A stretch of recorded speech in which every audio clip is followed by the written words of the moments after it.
ನನಗನ್ಸಕತ್ತೈತೆ BJP ಅವ್ರದ್ದು ತಲೆ ಕೆಟ್ಟೈತೆ ಅಂತ ಅನ್ಸಕತ್ತೈತೆ. ಅವ್ರಿಗೆ ಬುದ್ಧಿಭ್ರಮಣೆ ಆಗೈತೆ ಅಂತ ಅನ್ಸಕತ್ತೈತೆ. ಒಬ್ಬರು ದೇಶದ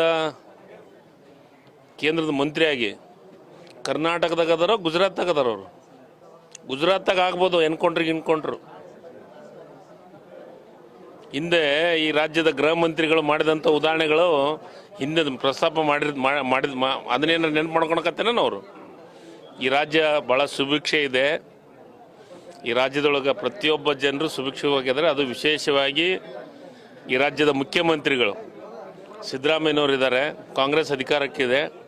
ಯಾವಾಗಲೂ ಜಗಳಕ್ಕೆ, ಕೋಮಗಲಭೆಗೆ, ಎನ್ಕೌಂಟ್ರಿಗೆ ಇಂಥದಕ್ಕೆಲ್ಲ ಅವಕಾಶ ಕೊಡೋಲ್ಲ. ಇದು BJP ಗೌರ್ಮೆಂಟ್ ಅಲ್ಲ. ಸರಿಗ ಮಾತಾಡಿದ್ದು ಅಂತ ಎಲ್ಲರೂ ಈಗಾಗಲೇ ಕಂಪ್ಲೀಟ್ ಆಗಿದೆ. ಅದ್ರ ಬಗ್ಗೆ ಚರ್ಚೆ ಆಗಿದೆ, ಮಾತಾಡಿದ್ದಾರೆ. CT ರವಿ ಅವರು ಏನು ಈ ರಾಜ್ಯಕ್ಕೆ, ಈ ದೇಶಕ್ಕೆ ಯಾವಕ್ಕೆ ಇವರು ಉದಾಹರಣೆಗಳಾಗ್ತಾರೆ? ಇಂಥ ಮಾತಿಗೆ BJP ಅವರು ಸಪೋರ್ಟ್ ಮಾಡ್ತಾರಲ್ಲ.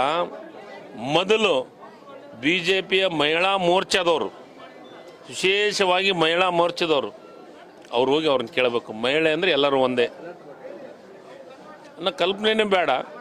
ಇಲ್ಲಿ ನಿನಗೆ ವಿರೋಧವಾಗಿ ಮಾತಾಡೋದಿದ್ರೆ, ಮತ್ತೊಂದಿದ್ರೆ ಅದಕ್ಕೆ ಅಧಿವೇಶನದೊಳಗೆ ಅವಕಾಶ ಇದೆ, ಅದಕ್ಕೆ ಉತ್ತರ ಕೊಡ್ತೀವಿ. ಆದರೆ ಮಾತಾಡೋ ಭರಾಟೆ ಒಳಗೆ ಏನೆಲ್ಲ ಮಾತಾಡೋದ್ರಾಗ ಅರ್ಥ ಇಲ್ಲ. ಆಮೇಲೆ ಪ್ರಹ್ಲಾದ್ ಜೋಶಿಯವರು ಈ ದೇಶದ ಒಬ್ಬ ಜವಾಬ್ದಾರಿ ಸ್ಥಾನದಾಗಿರುವಂಥ ಮಂತ್ರಿಗಳು ಎನ್ಕೌಂಟ್ರ್ ಮಾಡ್ತಾರಂತ ಕೊಡ್ತಂದ್ರೆ ನಾಚಿಗೆ ಬರ್ತೈತಿ. ಹೇಳಿಕೆಯನ್ನು ಕೊಡಲಿ, ಅದು ಒಂದು ರೀತಿ ಹೇಳಿಕೆಗಳಿರಲಿ. ಆದರೆ CT ರವಿನ ಎನ್ಕೌಂಟ್ ಮಾಡ್ತಾರೆ, ಏನಿದೆ ಅರ್ಥ? ಎಲ್ಲಿದ್ದಾರೆ ಇವರು? ಅದು ಮಾಡೋಕ್ಕೆ ಸಾಧ್ಯತೆ ಇದೆನಾ? ಇನ್ನು ಇವರು ಆಡಳಿತ ಇದ್ದತ್ನಾಗ ಯಾರೋ ಬಂದು ಏನೋ ಸಂಸತ್ನೊಳಗೆ ಏನದು ಇದನ್ನು ತೊಗೊಂಡೋಗಿದ್ರು, ಹೊಗೆ ಬಾಂಬು. ಕರ್ನಾಟಕ ರಾಜ್ಯದಾಗ ಅಂತ ಅದಕ್ಕೆ ಅವಕಾಶ ಇಲ್ಲ. ಇದು ಕಾಂಗ್ರೆಸ್ ಅಧಿಕಾರ, ಅದು ಸಿದ್ದರಾಮಯ್ಯನವರು ಈ ರಾಜ್ಯದ ಮುಖ್ಯಮಂತ್ರಿಗಳು.